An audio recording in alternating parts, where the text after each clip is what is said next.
Moi, j'ai vu la mort. Non, mais littéralement, j'ai vu la mort, frère. Je suis allé faire la salle One Piece. Franchement, c'est surcoté. Hein. Oh putain!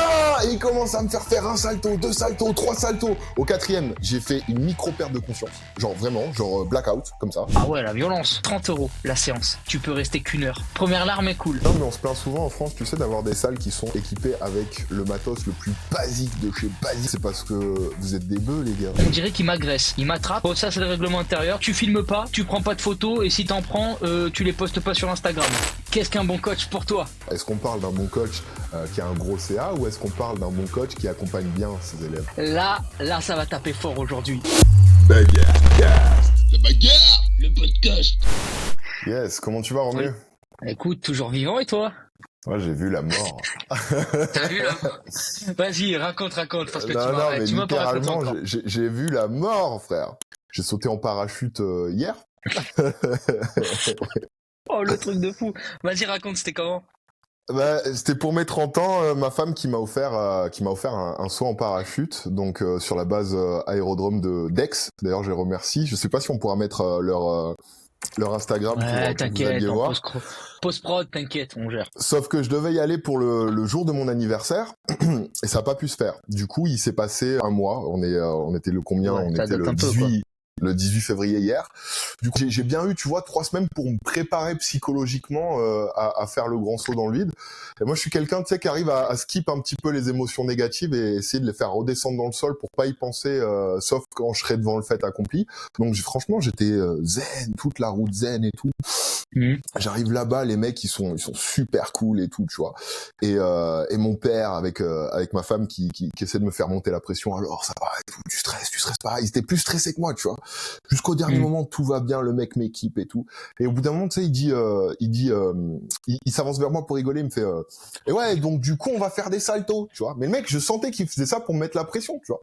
Et moi, j'ai dit ah bon, on peut faire ça? Je dis vas-y, fais-moi faire des saltos, vas-y, fais-moi faire des saltos et tout. Mais si j'avais su, jamais j'aurais demandé ça. Et même il y avait un autre comment ça s'appelle ils étaient tous plus ou moins complètement. Tu sens que les mecs ils ont l'habitude de côtoyer la mort, quoi. Tu vois, genre il y a une détente ambiante dans ce truc-là, tu vois, dans le hangar de préparation. Ouais, tout le monde sait que c'est. Non, mais ils sont flex, les gars. Tu vois, ils sont cool, quoi. Ouais, ils ont vu des gens mourir, quoi, déjà. Mais non, mais c'est pas ça, c'est que quand tu vis des choses comme ça, tu peux pas te concentrer sur des trucs graves après, tu vois, c'est pas possible, quoi. Et donc, du coup, il m'équipe et tout, et l'autre instructeur qui vient me voir, il me fait, ouais, tu sais ce qui t'attend et tout. Et je dis, bah ouais, on va faire des saltos. Et là, tout le hangar a entendu, tu vois, que j'étais chaud pour faire des saltos, tu vois. Ouais. J'étais le seul à passer en tandem, en binôme pour un premier saut. Et du coup, il me regarde en rigolant, l'air de dire ouais, tu sais pas à quoi t'attendre, toi. Il m'a mis le mec, il doit avoir 70 ans, une pêche, une forme atomique. Il doit même pas faire 70 kilos, tu vois. En fait, j'ai commencé à réaliser quand l'avion a décollé. En fait. Franchement, c'est quand il a fermé le truc, mec, t'es dans un coucou, genre qui doit faire, je sais pas moi, 3 mètres carrés à tout péter. On est 7 dans l'espace, tous les uns contre les autres et tout. Et t'as tout le monde qui est détente, qui sont tous excités par le saut. Moi, j'étais le seul comme ça, en mode je me préparais mec mentalement. Qui ouvre la porte. Bon allez, le gros. Dans là. ma tête, franchement, je te dis, pendant le saut, les 1000 premiers mètres, c'est les plus durs parce que tu vois le sol s'éloigner de toi, en fait. Donc, t'as vraiment une vraie perception des distances, tu vois. Ouais, et c'est à ce moment-là où je me suis dit, s'il faut, je le fais pas. Au dernier moment, je me dis, je rentre, tu vois ce que je veux dire. Je suis pas croyant, frère. Je me suis mis à faire ça tout le long. Et c'est impressionnant, quoi. En gros, si tu veux, il a ouvert la porte. Il ouvre la porte déjà, tu sais, d'un avion, quoi. C'est complètement contre-intuitif, quoi. Sautes pas d'un avion, quoi. Tu vois, t'as 4000 mètres d'altitude, comme ça, tu vois des stades de foot, ils font même pas la taille de mon petit doigt, tu vois. Et les mecs, ils te regardent, ils te checkent comme ça, et pouf, ils sautent. Et en plus, tu sais, t'as un effet d'aspiration, donc t'as l'impression que les mecs, ils sont aspirés en dehors. Tu les vois caler à une vitesse. Quand il m'a dit c'est à moi, on va mettre la vidéo, la tête que je fais, frère. Je me suis dit, ouais, t'es un bonhomme. J'ai mis le truc comme ça, je mets comme ça. Le gars, il m'a fait sauter. Et comme il a vu que j'étais calme, tu vois, donc il s'est dit, lui, il est chaud et tout, je vais lui faire n'importe quoi. Il s'est mis à l'envers. Donc le dos face au sol. Je vois l'avion s'éloigner comme ça. Et là, je lâche un oh putain, et il commence à me faire un salto, 2 saltos, 3 saltos. Au 4e, j'ai fait une micro perte de conscience, genre vraiment, genre blackout comme ça. Je reprends mes esprits, il me tape sur l'épaule, et là, je me souviens de ce qu'il m'a dit, faut écarter les bras, tu sais, pour stabiliser. Du coup, j'écarte les bras comme ça, et le mec, il s'est pris pour Aladdin. Il m'a pris pour un tapis volant. Il fait 70 kilos, j'en fais 100. Il a pris mes 2 mains, comme ça, mais violent, hein. Il a fait comme ça nous a fait faire des vrilles dans un sens, 15 tours dans un sens, 15 tours dans l'autre. Et le pire, c'est qu'il t'entend pas. Pendant la chute, il t'entend pas, le gars. Ouais. Donc, du coup, moi, j'étais là, je faisais arrête. Et lui, il rigolait, il était dans un état. Ouais, ils s'en bat les couilles, quoi. Mais mec, je te promets, pendant les saltos, il y a eu un très court laps de temps où, je sais pas, j'ai des synapses, il y a un truc qui a pété dans mon cerveau, j'ai accepté la mort. Mais genre réellement. De toute façon, tu veux faire quoi? Non mais. Tu veux faire quoi? Non mais en plus, il fait des saltos. Mais toi, tu le vois pas. Tu sais, j'avais même pas capté qu'on faisait des saltos. Sur le moment, je me suis dit, il a perdu totalement le contrôle. Genre, moi, je me voyais faire ça. Et non, quand j'ai regardé les vidéos, les saltos, ils sont super propres et tout, tu vois. Mais toi, tu te vois mourir. la terre, le ciel, la terre, le ciel, la terre, le ciel. Je croyais qu'il avait perdu contrôle et franchement, j'ai accepté qu'on allait mourir. Et ce qui est rigolo, c'est que tu te vois pas tomber. Tu sais, quand t'es stable, t'as pas l'impression de tomber. Tu regardes le sol. Et il faut surtout pas regarder le sol parce que si tu regardes le sol, t'as envie de mettre les pieds et les mains pour dire non. Tu vois. Donc du coup, je me stabilise comme ça, tu vois, je suis là, je suis bien dans mon délire là, comme ça, tu vois, je sais pas où je suis, mais je comprends même pas, parce que j'avais des micro-pertes de conscience, donc je me réveillais à des moments où mais où je suis, qu'est-ce que je fais, tu vois. Et là, je vois un mec comme ça descendre avec une GoPro sur la tête, mais il est descendu comme le génie dans Aladdin, tu sais, en mode tu sais, moi j'étais à plat comme ça, et lui il était droit. Et c'est quand t'as quelqu'un en face de toi que tu te rends compte que t'es vraiment en train de tomber, quoi. Parce que sinon, tu sais, t'es tellement haut en altitude que l'horizon, tu ne le vois pas s'agrandir au fur et à mesure où tu descends. Donc, en gros, tu captes, ça fait peur quand tu vois le mec en face de toi, et il faisait n'importe quoi, gros. Il avançait vers moi, il mettait la main sur la tête, il me poussait vers l'arrière et tout, c'était n'importe quoi. Il a essayé de me donner les mains, je lui ai fait des fucks comme ça, je lui ai dit non. Donc, c'est un mec qui t'a giflé à 4000 mètres d'altitude. Ouais. Et pareil, là, tu sais, au bout d'un... Il ouvre le parachute, donc enfin, ce truc-là s'arrête. Et genre là, je lâche un putain de fou rire nerveux, mais ça a duré quoi, 2 minutes où mais je hurle de rire et en même temps je crie et d'un coup il me donne les commandes, il me fait maintenant c'est à toi, comme ça.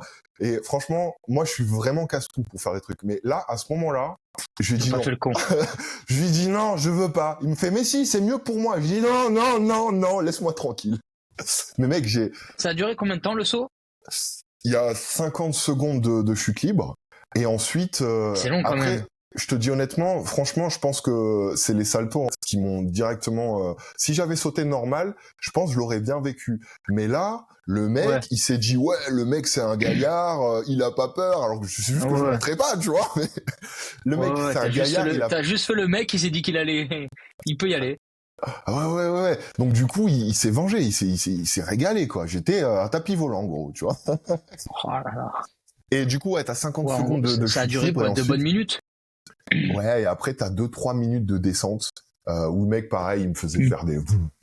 Tu le vois sur les vidéos et tout, il fait des tours dans un sens, dans un autre. Et jusqu'à 23h hier soir, j'arrivais toujours pas à parler de ce qui m'était arrivé, quoi. Je l'ai vécu comme un viol, le truc. Non, franchement, j'étais trauma. J'étais limite trauma. Je pense qu'on aurait sauté normal, ça aurait été. Mais là... Ouais, mais là... Ouais, t'as perdu connaissance, tu t'es pris trop de jets dans la gueule, t'as rien compris, et c'est pour ça t'a fait oh merde. Non, mais bon, c'est une bonne expérience, tu vois. C'est une super expérience, c'est un truc à vivre, mais je suis en train de le délayer ce matin, quoi. Ah, avec plaisir. Quand tu reviens non, c'est bon. Non, c'est du bon. Japon. Quoi d'ailleurs, Romu, toi qui es au Japon en ce moment, t'as pas fait un truc aussi sympa ce week-end? Ouais, je suis allé faire la salle One Piece. Yes. Quoi dire, franchement... Alors, c'était cool. C'est surcoté, hein. Ah ouais? Surcoté. Ouais, de fou. Comment ça? En soi, déjà, la salle, ça va, elle est à Shibuya, donc c'est un gros quartier. Très facile. Si tu veux, la salle est dans un mall, mais tu payes. Tu payes cher. J'arrive. Personne. Là, j'y suis allé à 10h. Je me dis, bon, il va y avoir du monde. Personne. J'étais tout seul dans la salle. Il y avait plus d'employés que d'adhérents. J'arrive. Le mec, premier truc qu'il te T'as payé dit. combien l'entrée? Je me rappelle plus. Attends, je vais venir, Ah, ok. je vais venir. Attends, j'enseigne encore. Le mec, il te présente, tu sais, plusieurs formules pour les visiteurs et tout. Là, je vois, pour le day pass, juste le pass à la journée, tu sais, je vois le prix, je regarde combien ça fait sur la conversion, 30 € la séance. Première larme est cool, 30 €. Bah, c'est 2 fois plus Tu peux cher rester qu'en France, qu'une heure. quoi. Tu peux rester qu'une heure. Tu peux rester qu'une heure. Si tu prends au-dessus, c'est 60 balles direct la journée. Là, tu fais. Et tu peux rester 5 heures. D'accord. Ouais, c'est chaud. Tu dis, oh. Ça fait un peu penser Ouais. au tarot qu'il y a sur Dubaï ou tu vois dans des. Ouais, voilà, c'est un peu le même délire, tu vois. Et est-ce que c'est aussi Alors, en qualitatif ou pas? Du coup. Ou tu payes juste la licence? Tu payes la licence direct. C'est Direct, tu équipé payes la comment? licence. En soi, en machine, t'as que du hammer, mais t'en as pas beaucoup. Ok. T'as vraiment très peu de machines. T'as des espaces, genre, franchement, t'as une partie de la salle, il y a un bon 20 mètres carrés, c'est juste vide. Genre, t'as juste des miroirs. Tu sais pas pourquoi. Que Hammer, ils sont full Hammer sur le plateau? Ouais, t'as que du hammer et après les machines de cardio, c'est du technogym, donc en soi, ça équivaut à un basic fit, Ouais, fitness park. C'est un fitness park, mais aux couleurs de One Piece, quoi. Ouais, c'est ça, c'est tout. Ah, mais attends, t'as quelques plates qui sont, qui sont estampillées de la licence. Les mecs, j'arrive, premier gars, on dirait qu'ils m'agressent. Ils m'attrapent, posent limite la main sur l'épaule. Bon, ça, c'est le règlement intérieur, tu désinfectes, ok, normal, ce qui est logique. Tu filmes pas, tu prends pas de photos, et si t'en prends, tu les postes pas sur Instagram. Ah ouais, la violence. Bizarre. Ah, la violence. Donc autant te dire, j'ai tenté Ils sont- de filmer, j'ai essayé de gérer, en mode non, c'est pour me filmer que moi, machin et Mhm. tout. Le mec de l'accueil, il m'a pisté toute la séance. Si t'es un fan de One Piece inconditionnel, ça peut être sympa, mais c'est pas non plus. Enfin, pour Oui, les fans voilà. de bodybuilding, ils ont des machines qu'on n'a pas ici ou vraiment c'est Hammer basique, quoi. C'est la même chose, t'as juste une poulie d'angle Life Fitness mais que tu peux retrouver. Et sinon, allez, à la limite, la seule machine que j'ai pas vue chez certains, c'est un genre de... Ouais, c'est un tirage horizontal hammer, mais tu sais, c'est la même machine que ta Basic Fit. Ouais. De manière Voilà, générale, c'est pas toi qui as un petit peu bourlingué au Japon, est-ce que tu trouves qu'il y a des différences dans les salles? Est-ce que les salles sont mieux équipées? Est-ce que c'est une histoire aussi d'ambiance? Est-ce que tu pourrais nous faire un petit parallèle avec la France? Ouais, alors, ce qui résume bien la chose, c'est la France et le zoo. Voilà, je vais te le résumer comme ça. Là-bas, c'est très calme. T'as personne qui parle. Si t'entends enfin, une fois j'étais au téléphone, mais tu sais, je parle avec la même intonation, le même volume sonore. T'as des mecs qui sont venus me voir, genre ouais non, raccroche quoi. Non mais ça a l'air Donc, d'être un peu relatif à tout le Japon, quoi. Ouais, c'est sont- très respectueux. T'as personne qui. Enfin, ouais. Je sais que je regardais la dernière fois quand on s'est appelé en visio, ou que t'étais dans la salle, la meuf, enfin il y avait une meuf qui, d'ailleurs super physique derrière toi, qui s'entraînait. On lui a rien dit, elle est allée prendre, elle a nettoyé absolument toute la machine, les gens rangent leur poids, ils sont civilisés. Non, Moi, il y a j'y des suis trucs jamais qui sont allé, dans hein. l'extrême par rapport à ça. Il y a des trucs qui sont dans l'extrême, mais non, les mecs ils nettoient tout, genre vraiment ils désinfectent tout. Et l'année dernière encore, quand j'étais venu, il y avait encore les histoires de masques. Donc t'avais le masque à l'intérieur de la salle, laisse tomber. Là ici, par contre, ce que je retrouve beaucoup, c'est qu'il y a énormément d'accessoires. Genre t'as des ceintures lombaires. Ils ont après là dans la salle où je suis, t'as des fat grips. Ouais, mais forcément les gens les volent pas. Ouais, déjà ça. T'as toutes les poignées mag. Ouais. Donc et j'ai même vu une salle où il y avait des poignées prime. Mais en même temps, les mecs, ils ont pas peur d'investir dans du matos de qualité, dans le sens où de toute manière c'est amorti. Les mecs, ils font attention à pas casser le matos qu'ils ont à disposition. Et en plus de ça, ils les volent pas, quoi. Tu vois, donc. Surtout que les salles sont ouvertes 7 sur 7. On se plaint énormément en France d'avoir des salles. Sincèrement, tu veux ramener des gens qui sont pas inscrits, tu vas après, enfin une fois que c'est fermé. Ouais, t'as la porte qui sonne, mais quand tu passes à deux, mais souvent, si tu restes trop longtemps, tu sais, le temps d'ouvrir la porte, de ranger tes affaires et de passer, ça sonne aussi. Donc les gens, ils font même pas gaffe et ils disent rien. Ouais, enfin, en soi, pas non plus ça marche vraiment à la confiance. Pour apporter des gens gratuitement, justement. Ouais, mais c'est parce que les gens eux-mêmes, ils le font pas. Ouais, non, mais on se plaint souvent en France, tu sais, d'avoir des salles qui sont, on va dire, équipées avec le matos le plus basique de chez basique. Bien sûr. Mais c'est parce que vous êtes des bœufs, les gars. Ouais, tout. non, mais Je les veux mecs. dire, la plupart des tenanciers de salles, enfin à part sur les grosses chaînes, tu vois, je veux Mm. dire, mais ils se calquent Mm. sur le public cible qu'ils ont. Donc si on sait qu'on a un public cible qui va voler des mousquetons, parce que moi dans la salle où je travaille, on vole des mousquetons, frère. Ouais, Des moi aussi, mousquetons. je l'ai eu, Hein. ça aussi. On m'a volé des Des mousquetons mousquetons, à la qu'on salle. casse des poulies, qu'on fait pas attention aux machines, qu'on range pas le matériel, bah ça donne pas envie. Il y a aucun intérêt pour lui d'investir dans quelque Mais attends, chose je te prends un exemple tout qui bête. va être volé après ou cassé, tu vois. Donc Il y avait une sellerie du leg curl. En 3 jours, elle a été changée. La sellerie complète. Et là, tu ça fais c'est inconcevable en France. C'est inconcevable. C'est inconcevable. Et non, c'est des non. chaînes ou c'est des Non. est-ce que c'est des chaînes ou est-ce que c'est des Ouais, la OK, salle où je suis, c'est un Anytime Fitness. Donc en d'accord. France, t'en as pas du tout. Et t'en as beaucoup aux États-Unis. Mais Et tu veux dire que franchement, il y même a dans rien à les dire sur la salle. chaînes, la logistique et la réparation des machines se fait très rapidement. Oh. Ah oui, totalement. Pourquoi c'est pas le cas en Totalement, France? mais Pourquoi c'est pas le cas en France? Il y a regarde des le public que machines, t'as et c'est tout. Hein. et encore, je parle pas forcément de ma salle à moi, hein, mais la plupart des salles en France, il y a une machine cassée, ça peut durer 3-4 mois. Hein. Oh, même plus, même plus. Moi, j'ai eu des machines quand je bossais en salle. Je commandais la pièce, je faisais tout le devis et tout. Et j'ai le mec, il arrive, mais le réparateur, il y peut rien. On lui dit, va à tel endroit, on te donne la pièce. Le fournisseur, il lui donne la mauvaise pièce sur la machine. Donc, tu perds Ouais, 2 semaines que le temps que le mec il arrive, tu perds 1 mois et demi le temps que la pièce arrive, et tu repères 2 semaines. C'est bon. ouais. Est-ce que c'est un problème d'incompétence technique ou bien du fait que les gens soient trop bêtes et irrespectueux? Je pense que c'est un cumulé des deux, quoi.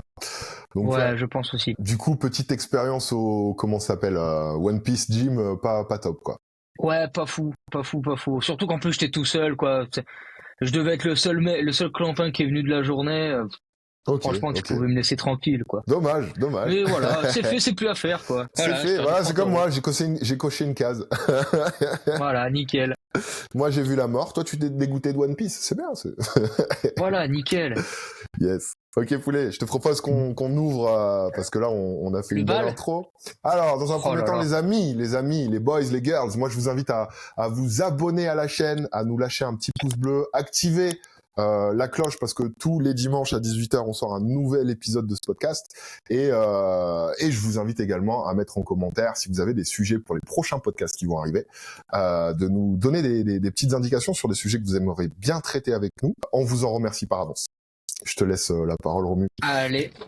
Là, ça va taper fort aujourd'hui. Parce que là, je t'ai dégoté un sujet. Marc, qu'est-ce qu'un bon coach pour toi? Et je vais étayer mes propos. Qu'est-ce qu'un bon Est-ce coach? qu'un bon coach, Ouais. est-ce qu'un bon coach, c'est quelqu'un qui récupère un athlète en cours de route? Je te donne un exemple. T'es coach en bodybuilding, tu récupères un Stéphane Matala. Mhm. Est-ce que ça peut être toi un bon coach s'il gagne une compète, au vu que le mec a déjà un passif? Ou est-ce que tu es un bon coach si tu prends quelqu'un de A à Z et que tu l'amènes au plus haut niveau? Ça dépend. Parce que, en gros, il y a des bons préparateurs physiques et il y a des bons coachs de fitness. Est-ce qu'on parle d'un bon coach de fitness? Est-ce qu'on parle d'un bon préparateur physique? Est-ce qu'on parle de quelqu'un d'assez polyvalent? Ou est-ce qu'on parle de quelqu'un qui est très spécialisé dans le domaine de prédilection dans lequel il travaille? À mon sens, la qualité numéro 1 d'un coach sportif, parce que c'est compliqué de dire qu'est-ce qu'un bon coach réellement, tu vois. Déjà, il y a aussi une grosse part de, comment ça s'appelle, de feeling avec l'élève, avec le coaché, tu vois. Tu peux avoir toutes les compétences techniques du monde, si tu n'es pas un tant soit peu pédagogue empathique et que tu n'arrives pas à faire passer les infos que toi t'as mis des années à assimiler, à comprendre, ça risque d'être compliqué. Donc à mon sens, dans l'un comme dans l'autre, je pense que la pédagogie est un des facteurs, et la base, le socle de tout. Tu vois ce que je veux dire? Bien sûr. Alors après voilà, est-ce qu'on parle d'un bon coach qui a un gros CA ou est-ce qu'on parle d'un bon coach qui accompagne bien ses élèves? Là, on parle d'accompagnement. On parle d'accompagnement, oui. D'accord? Ok. Alors voilà. Oui, pour moi, on voilà, va pas parler. on va skip le côté commercial, la présentation, je veux dire le business model, tout ça, pour se concentrer vraiment sur la base du coaching. Et pour moi, à mon sens, la qualité numéro 1 qu'un coach, sur laquelle un coach devrait travailler, ne serait-ce que pour se faire comprendre et arriver à prendre n'importe quel type de personne pour leur faire comprendre les bases, pour leur faire comprendre tout ça, c'est pour moi, à mon sens, c'est vraiment la pédagogie. Donc à quel point est-ce que tu es capable de te mettre dans les baskets de quelqu'un qui commence ce truc-là, qui ne connaît absolument rien, qui n'a aucune proprioception de son propre corps, tu vois, parce que ça aussi c'est quelque chose. Je te parle pas que en aspect muscu, je te parle même en tout sport. Ah ouais, non mais là ça vaut pour tout, hein. Coach de vie, coach de ce que tu veux, coach de tout ce que tu de veux. musculation, coach de tennis, ce que tu veux. À mon sens, la pédagogie, moi j'ai toujours été très hypé par les personnes qui arrivaient à me faire ressentir les choses. Tu vois ce que je veux dire? J'ai fait de la capoeira quand j'étais petit, j'ai fait du foot, j'ai fait du conservatoire, donc j'ai eu affaire tout au long de mon enfance à des personnes très passionnées de leur métier, et c'est quelque chose qui m'a beaucoup porté, tu vois. À mon sens, un bon coach, c'est avant tout, avant les compétences techniques, avant tout ce que tu veux, c'est un très bon pédagogue. Voilà, c'est à quel point est-ce que tu arrives à te mettre dans les baskets de quelqu'un qui débute complètement, pour arriver à lui faire ressentir son corps, à lui faire ressentir ce que tu es en train de lui faire passer, mais à travers son schéma de lecture à lui-même, tu vois. Et également, la pédagogie, ça passe par le fait de se répéter avec entrain tout le temps. Donc, petit conseil pour les gens qui passent des BPGEPS et qui et qui veulent simplement devenir coach parce qu'ils croient qu'ils aiment l'entraînement et la salle. Coacher quelqu'un, c'est avant tout la passion de la pédagogie et de transmettre. Tu vois ce que je veux dire? C'est ce truc-là qui doit te porter avant tout parce que c'est grâce à ça que tu vas vraiment avoir de la reconnaissance dans les yeux des gens en fait qui travaillent avec toi et c'est comme ça que tu vas les faire travailler sur eux-mêmes. Quand tu expliques quelque chose que tu as appris de termes scientifiques, parce que t'as lu la dernière étude du truc, du ci, du machin, et que t'essaies de la faire retranscrire à quelqu'un qui ne sait même pas faire une triple flexion de cuisse sans rétroverser son bassin, on s'en bat les couilles des compétences techniques que tu as, tu vois. Déjà, apprends à cette personne à faire des mouvements avec son corps qui soient schématisés d'une manière qui ne se... Apprends-les à bouger. Voilà, apprends-lui à bouger, apprends-lui à ressentir, apprends-lui à connecter avec tout ça avant de tout ça. Après, tu as des préparateurs physiques. Effectivement, pour aller vers ta question un peu, je pense qu'il est plus simple quand tu as des compétences techniques, un background sportif, parce que tu as beaucoup de gens aussi qui passent leur BP parce qu'ils ont été athlètes avant. Tu as beaucoup plus de facilité à prendre quelqu'un qui a déjà des bases et qui va dans une certaine direction qui est la plus ou moins la bonne. Donc, est-ce qu'on peut juger vraiment la qualité d'un coach par rapport à l'athlète qui sort en compétition? Peut-être que s'il y a une tout dépend déjà de son panel d'athlètes. Exactement, c'est ça le truc. Déjà aussi. Ça. Je te prends un exemple tout bête. Excuse-moi, je te coupe. Juste, s'il y a une certaine généralité dans le rendu, tu vois, au niveau de la condition, au niveau de la sèche, sur 1, 3, 4, 5, 10 élèves. Oui, là tu parles de compète. Là, effectivement, tu sais que le mec, il a un truc, quoi. Mais du coup, moi, je vais te prendre un exemple plus prépa physique.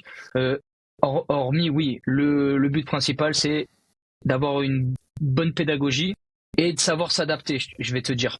Pourquoi? Parce que tu vas avoir ta pédagogie, ta manière d'enseigner quelque chose, peu importe la discipline, elle est propre à toi. Tu as ta propre vision. Si tu ne sais pas non plus t'adapter au public que tu as en face de toi, ça va être compliqué. Non, c'est vrai ce que tu dis, le fait de savoir s'adapter, se réadapter, constamment. Je veux dire, t'es face à ton client, tu dois lui faire un squat, comme on avait dit. Le mec, tu sens que il a aucune conscience de son corps, mais toi, t'avais préparé ta séance où tu faisais du squat à la barre. Il faut que tu sois capable rapidement de pouvoir trouver une alternative, de le faire passer par des schémas qui vont lui permettre de comprendre le mouvement que tu es en train de lui faire, le tout sans stresser, sans lui montrer que le plan que tu avais prévu pour lui ne marche pas. Mais non pas parce que t'es nul, mais parce que lui il n'y arrive pas. Mais juste qu'il se sente pas comme une merde. Voilà, il faut jamais le juste qu'il se sente pas comme une merde. Il faut que tu arrives à montrer que tu as totalement confiance et que tu es totalement capable de te réadapter très rapidement à la situation qui est devant toi. D'ailleurs, et je vais rajouter un truc par rapport à ça, petit conseil pour tous les coachs. On enlève le fait que du moment que vous ne faites pas faire un truc dangereux, ça va. Si vous vous trompez, que ça se passe pas comme vous avez prévu, restez d'aplomb, ne commencez pas à bégayer, sinon le client va perdre confiance en vous, il va se dire putain, il me fait faire n'importe quoi. Exactement. Restez deux. C'est très important. Mais non, mais tu sais, quand tu es face à quelqu'un comme ça, t'es quand même une certaine figure tu représentes une figure d'expertise, le mec te paye et il te paye c'est pas anodin la somme qu'ils te donnent, tu vois, c'est Bien l'équivalent sûr. d'un très bon massage dans un institut. Tu n'as pas le droit de flancher. C'est tout. Ah non, tu peux Alors, pas. t'as le droit intérieurement, mais t'as pas le droit de lui faire ressentir que Non, le fait qu'il il n'a fasse pas le mal ressentir. t'angoisse. Tu vois. Et ça, déjà, Ouais. c'est la base de beaucoup de choses. Parce qu'à partir de ça, même si t'as pas beaucoup de connaissances, comme tu l'as dit, que tu respectes des règles de sécurité basiques, tu peux arriver à faire progresser une personne. Bien sûr. Basique, tu vois. Donc pour moi, le bon coach, c'est quelqu'un qui arrive à faire progresser quelqu'un et que ça se passe Sans le bien blesser. et sans le blesser, et en évitant les blessures. Il y a des positions, il y a des choses qu'on t'explique pas forcément en BPGEPS, qu'on te déconseillera même peut-être. Tu vois, moi quand je veux faire de la presse à cuisse, bon, il se trouve que je fais 100 kilos, donc je peux me mettre derrière entre les barreaux d'une presse à T'es cuisse. gros. Ouais, non mais tu vois, la petite Anna coach, je pense pas qu'elle puisse faire comme Oui. moi, c'est-à-dire me mettre entre Ça va les être barreaux compliqué. de la presse à cuisse avec, tu sais, le Et barreau tracter au là. cas où. Ouais. Ouais. Non, moi, tu vois, le mec, quand je fais faire des choses un petit peu dangereuses à une personne, risque contrôlé, maîtrisé, tu vois, je veux dire, je préfère moi me faire mal plutôt que la personne. Oui. C'est aussi ça, c'est le truc, arriver à jouer avec les limites de la personne. Quand on dit se dépasser, Bien sûr. se surpasser Fitness Park, c'est génial, hein, y a pas de problème, c'est des valeurs qu'on transmet. Par contre, C'est moi, beau. je suis toujours plus pour aller étendre, grappiller, flirter avec la zone de confort plutôt que de complètement la dépasser. Tu comprends ce que je veux dire? Pour Là-dessus, on moi, est bien une d'accord. zone de confort, ça ne se dépasse pas parce que derrière la zone de confort, t'as la blessure. T'as la blessure, t'as le danger. Par contre, ce qu'on peut faire, tu vois, t'as ton cercle, il C'est est se comme ça, rapprocher de la c'est limite. venir grappiller pour qu'au fur et à mesure, tu vois, ta zone de confort, elle s'élargisse. Et que tu sois là ou là, eh ben, tu seras toujours en pleine possession de ce que t'es en train de faire, quoi. Faut juste agrandir ta zone de confort, c'est tout. Exactement. Grappiller sa zone de confort, c'est quelque chose d'intéressant parce qu'on dit tout le temps, ouais, surpassez-vous, dépassez-vous. Alors c'est bien, c'est ce qu'on cherche à faire. Mais il y a des manières de les faire de manière intelligente. C'est comme l'ego lifting, c'est comme beaucoup de choses, quoi. Tu vois. Beaucoup de choses. Du coup, pour en revenir au sujet, moi j'aimerais étayer juste un point. Je vais prendre un exemple. T'es entraîneur de tennis. Est-ce que t'es un très bon entraîneur de tennis si tu as juste un Rafael Nadal, mais t'as que lui, et peu importe, soit tu l'as formé de A à Z, soit sinon tu l'as récupéré en cours de route, mais le mec, il est déjà monstrueux dans son domaine, ou est-ce que t'es un entraîneur de tennis, mais t'as une vingtaine, une trentaine, une quarantaine de mecs qui sont milieu de tableau dans, je connais pas s'il y a des divisions, ce genre de choses, mais on va dire division 1, ok, bah t'as 5-6 mecs là-dedans, dans la division en dessous, t'en as une dizaine, et ainsi de suite. Est-ce que t'es un meilleur coach parce que t'as un seul mec, c'est la légende dans son sport, où il est excellent, ou est-ce que t'en as plusieurs qui ont un très bon niveau? C'est ça aussi la question. Je vais pas affirmer, mais je vais donner mon ressenti à moi. J'aurais plus de respect, j'aurais tendance à avoir plus de respect pour la personne qui a, comme je t'ai dit, un cheptel d'athlètes ou d'élèves On est dans d'accord. laquelle il y a une certaine conformité dans la qualité de rendu, la qualité sûr. de tous ces athlètes, une certaine uniformité dans la Il qualité suffit d'athlète. juste que le mec, il tombe Parce sur que- un gars qui est résilient, qui soit fort, même s'il est mauvais, ça peut être un mauvais coach, mais il peut tomber sur un mec qui est monstrueux. Mm. Si, je te prends un exemple tout bête, s'il faut, le coach de Teddy Riner en judo, en termes techniques, il est nul, mais par contre, il a un mec, il a détruit tout le monde. Est-ce que ça fait de lui le meilleur entraîneur? Pas sûr. Non, parce qu'il y a aussi, j'en ai parlé tout à l'heure, mais une dimension de feeling qui est très très Oui, bien importante. Donc il suffit que le mec en fait il tombe sur un athlète avec lequel il a un super feeling, ça peut aller très loin, ça peut pousser beaucoup. Tu vois ce que je veux dire? Est-ce que ça veut dire bien que sûr. cette personne-là va arriver justement à s'adapter avec d'autres, j'allais dire morphotypes, mais non là c'est morphopsychologie, enfin c'est tu vois d'autres psychologies. Est-ce qu'il sera capable de faire ça? Moi personnellement j'aurais tendance à avoir un petit peu plus de respect, même si je tourne pas en dérision les autres. Tu dénigres pas, non. Je dénigre pas, mais j'aurais tendance à avoir un peu plus de respect pour une personne qui a du background et qui a une certaine uniformité dans la qualité du résultat qu'il a avec ses élèves. Moi aussi. Je pense. On est d'accord. Parce qu'il suffit que t'en aies un, c'est un coup de chance. Mais bon, si à côté t'en as 40 qui réussissent bien, ça prouve bien qu'il y a quand même quelque chose. T'as beaucoup de coachs sur les réseaux qui se servent de ça. Ils ont ils ont un ou deux, ils ont un ou deux mecs qui sortent bien. De coacher, un leader des top coachés, on va dire, tu vois, je veux dire, et tout le reste. Et qui le met en avant et qui après le reste ne le montre pas. Après, faut pas nier aussi que le métier de coach, dans ton portefeuille d'élèves, tu n'as pas que des gens ultra motivés pour travailler, hein. Enfin. Bien sûr, peu importe la discipline. Normal oui. aussi. Donc, je trouve ça logique que tu mettes en valeur Ceux qui se la donnent. ceux qui se la donnent. Après, voilà, faut peut-être essayer de chercher une certaine, parce que si les gens se renseignent aussi pour trouver le bon coach, ou je pense que c'est ça. Oui, comprendre le pourquoi du comment surtout. Aller chercher, voilà, quelqu'un de pédagogue qui a une certaine uniformité dans la façon dont il enseigne avec les gens et les résultats qu'il peut produire. Les compétences, pour moi, c'est important, c'est très important. C'est le premier truc dans lequel je me suis lancé moi personnellement, mais c'est pas ce sur quoi j'ai dû travailler le plus pour mieux coacher. Tu vois, je l'ai fait, j'ai acquéri des compétences, j'ai lu des bouquins, j'ai passé des diplômes. Enfin non, pourquoi je mets des guillemets, des diplômes. Il a hésité. On sait plus maintenant avec le Baezan, le BPGF, ça on en parlera aussi, mais ça y est, ça tire à non, j'ai un vrai diplôme d'État. Toi aussi d'ailleurs. Mais du coup, oui, c'est vrai. Du coup voilà, tu vois, ça c'était pour moi. Je l'ai fait pour moi. Quand au bout d'un moment il y a un coaching qui se passe mal parce que justement tu n'es pas capable d'être plastique, d'avoir une certaine plasticité dans ton coaching et réagir très rapidement. 2, 3, il y a un moment donné tu te poses des questions, mais pas sur tes compétences. Tu te poses des questions sur comment est-ce que tu fais passer les informations. Comment est-ce que tu parles. Oui. Je pense qu'un bon coach c'est un bon caméléon. Tu vois, c'est un bon caméléon. Il va s'adapter et adapter son discours en fonction de la personne qu'il a en face. Tout dépend de la personne que tu as en face de toi. Et puis, des fois, tu peux être très bon sur 40, 50 personnes, mais il suffit que tu aies 1 ou 2 mecs avec qui ne serait-ce que le feeling ne passe pas. Déjà, ça complique la chose. Ça arrive. Bien sûr. Ça arrive. Après, est-ce que à ce moment-là, il faut te dire je peux pas coacher cette personne, ou est-ce que tu peux travailler sur toi? C'est un truc à mûrir un petit peu, tu vois. Moi, ça m'a fait changer. Ouais. Moi, il y a des cas sur lesquels je suis tombé où franchement, j'arrivais pas à faire passer les infos, tu vois. Pourtant, j'ai essayé tout. J'ai essayé jusqu'à ce que j'y arrive. J'y suis arrivé. Je me suis rendu compte que ça me coûtait beaucoup trop d'énergie parce que le type de personne, ça matchait pas réellement. Trop de temps. J'ai donné des efforts pour le faire. Au bout d'un moment, tu sais, il y a des gens qui te prennent aussi à reculons, quoi. Il y a des personnes qui te prennent pour se donner bonne conscience. Mais c'est comme à Ikea. Quand tu vas acheter un meuble en kit, quand tu demandes un coaching à quelqu'un, il faut bien comprendre que le travail, c'est toi qui vas le faire. Oui. Le coach, il va t'accompagner, Tu lui fournis le meuble. La notice, il va te donner le meuble, il va te donner la notice, il va te donner les outils, il va t'expliquer comment t'en servir. Si toi, tu le fais pas, ça marchera pas. C'est pas une baguette magique. Moi, tu vois, la métaphore que j'utilise, c'est le coach, c'est un GPS. Moi, tu veux faire Nice-Paris, ok, pas de souci, je te donne la route. Après, libre à toi de la choisir. Si tu veux partir sur des départementales, faire ce que tu veux, c'est ton problème. Moi, je t'indique la marche à suivre. Ah ouais. Ouais, le tout, c'est juste d'adapter son discours et après, il faut aussi que le client fasse l'effort. C'est ça le truc. Des fois, l'information est bien transmise, mais le mec ne fait pas l'effort.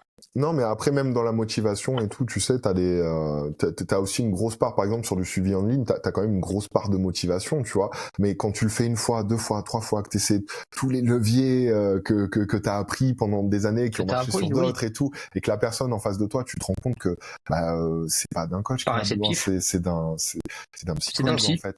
Mais pas méchamment, hein, tu sais. Oui, bien sûr. Mais il y a des personnes, tu auras beau faire ce que tu veux, à partir du moment où la personne ne veut pas avancer, mais c'est comme ça dans tout, c'est l'école de la vie, quoi. À partir du moment où la personne ne veut pas, tu auras beau être le meilleur pédagogue, les meilleures compétences, avoir le meilleur programme d'entraînement, optimiser sa nutrition selon ses envies, ses goûts, son temps. Ça marchera pas. Ah non. Ça marchera pas. Moi, il y a des clients que je refuse en coaching et je les redirige vers un psy en fonction. Quand je vois qu'il y a trop de pathologies, je leur dis là, c'est plus, il y a peut-être quelque chose à faire ailleurs avant de se focus là-dessus. Oui, et puis c'est aussi à notre boulot à nous de savoir décréter ça. Il n'y a pas de honte à dire. Je pense que notre collaboration ne fonctionnera pas. Je suis pas ici pour prendre des thunes, tu vois ce que je veux dire, juste pour prendre des thunes. Moi, si je peux conseiller un truc, je me respecte dans ce que je fais et justement, j'ai pas besoin juste de te prendre tes thunes, quoi. Donc si c'est ça que t'attends, va acheter un programme sur internet, ouvre le site Superphysique, prends les premiers programmes qu'il y a, essaie de les tenir, mais tu n'as pas besoin de moi. On travaille ensemble, tu vois, et je prends pas une main qui est dans une poche. Je prends une main tendue vers moi, je la prends, tu vois, mais je la prends pas. Oh, c'est beau ça. Non, mais c'est la vérité. C'est la vérité. On a digressé là un peu. Tu peux pas leur prendre la main. Ouais, non, mais tu peux pas leur prendre la main. Qu'est-ce qui fait un bon coach d'un mauvais coach? Qu'est-ce qui fait un bon client d'un mauvais client? Eh ben attends, là tu vas rire parce que le prochain sujet il est encore plus violent.